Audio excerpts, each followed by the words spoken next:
নমস্কার বন্ধুরা, সবাই কেমন আছো? নিশ্চয়ই ভালো আছো সবাই। তোমাদের আশীর্বাদে ভালোবাসে আমিও ভালো আছি। তো চলো, আজকে আবার একটা ভিডিও নিয়ে চলে এসেছি তোমাদের সাথে শেয়ার করার জন্য। আজকে বানাবো সর্ষে দিয়ে ভেন্ডির তরকারি, তো সেটাই তোমাদের সাথে একটু শেয়ার করবো। আর এখানে দেখতেই পারছো ভেন্ডিটা বেশ কেটে পরিষ্কার করে ধুয়ে নিয়েছি আর প্লেটে সাজিয়ে নিয়েছি। যেহেতু কচি কচি ভেন্ডি, তার জন্য আমি গোটা গোটাই নিয়েছি।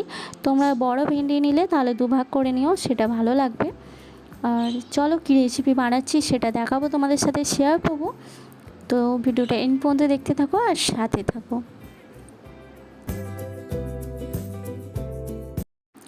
তো দেখতেই পাচ্ছ এখানে ভেন্ডি নিয়েছিলাম, আর এখানে নিয়েছি পেঁয়াজ কুচি, রাফলি কেটে নিয়েছি, আর এখানে টমেটো কুচি নিয়েছি দেখতেই পাচ্ছ।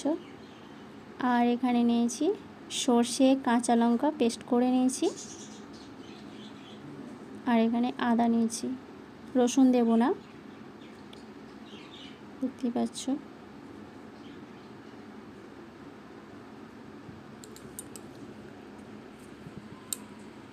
এখানে কড়াইতে তেল দিয়ে দিলাম, সর্ষে তেলে রান্নাটা করব।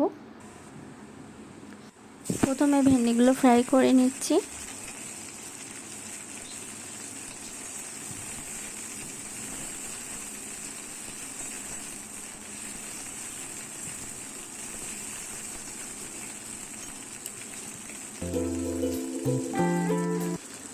এখানে অল্প করে নুন দিয়ে দিলাম, দিয়ে ভালো করে ভেজে নেব। হালকা কালার ধরে গেলে তুলে নেব।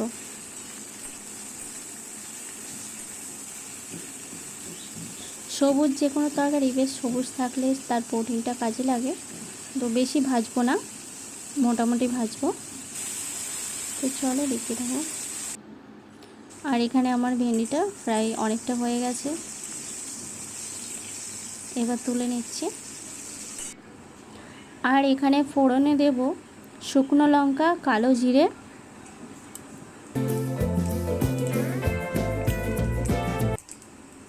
একটু ভাজা ভাজা হয়ে গেলে এবার পেঁয়াজগুলো দিয়ে দেব,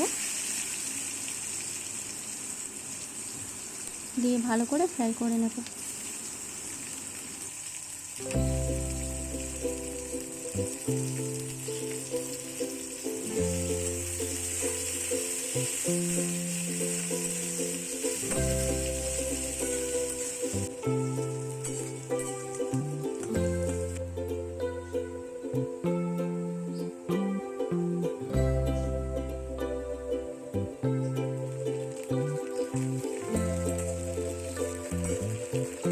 এখানে পেঁয়াজটা ভাজা হয়ে গেছে, তো এবার টমেটোটা দিয়ে দিলাম, দিয়ে ভালো করে মিক্স করে নিচ্ছি।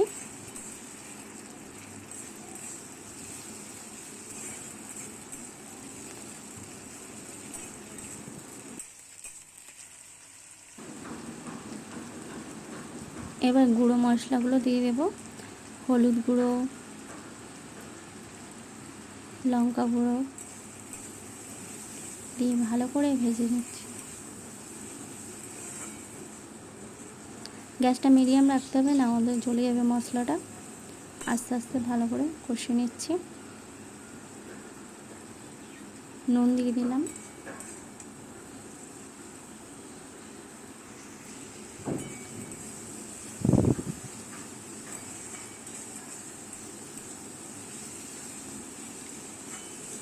যারা যারা ঢ্যাঁড়স খেতে পছন্দ করো না তাদেরও কিন্তু ভীষণ ভালো লাগবে, এইভাবে একবার ট্রাই করে দেখো বাড়িতে। তো মশলাটা প্রায় কষানো হয়ে গেছে, এবার আমি ঢ্যাঁড়সগুলো দিয়ে দেব। এটা আলু দেব না, শুধু ঢ্যাঁড়স দিয়ে করা হবে। তো দেখতে পাচ্ছ এখানে মিক্স করে নিচ্ছি ভালো করে, মশলাটা ভালো করে কষিয়ে নিচ্ছি অনেকক্ষণ ধরে।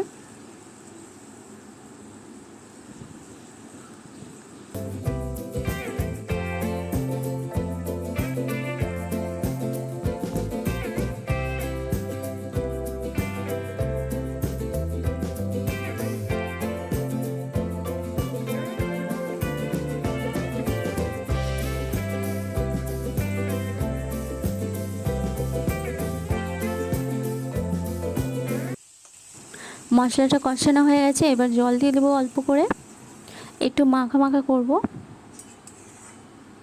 অল্প জল দিলাম, দিয়ে ভালো করে ঢ্যাঁড়সটা সেদ্ধ হতে দেব।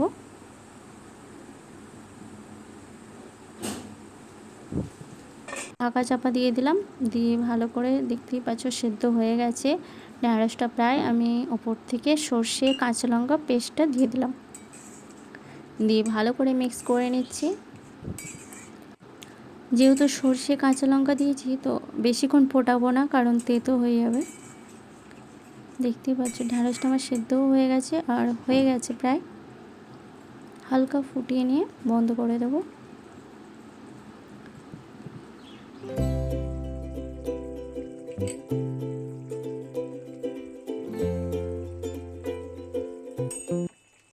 আর যে কোনো সর্ষে বাটা দিয়ে রান্না করলে ওপর থেকে একটুখানি সর্ষে তেল ফেলে দিলে ভীষণ ভালো টেস্ট, আর সেন্টটাও খুব সুন্দর হয়, তো স্বাদে আরও বেশি ভালো হয়। তো তার জন্য আমি ওপর থেকে একটু সর্ষে তেল দিয়ে দিলাম। আর দেখতেই পাচ্ছ নামিয়ে নিয়েছি সর্ষে ঢ্যাঁড়স। তো তোমাদের কেমন লাগলো রেসিপিটা একটু কমেন্টস করে জানিও। আর আজকের ভিডিওটা আমি এখানেই শেষ করছি। সবাই ভালো থেকো, সুস্থ থেকো, আবারও দেখা হবে নেক্সট ভিডিওতে। সবাইকে অনেক অনেক ধন্যবাদ।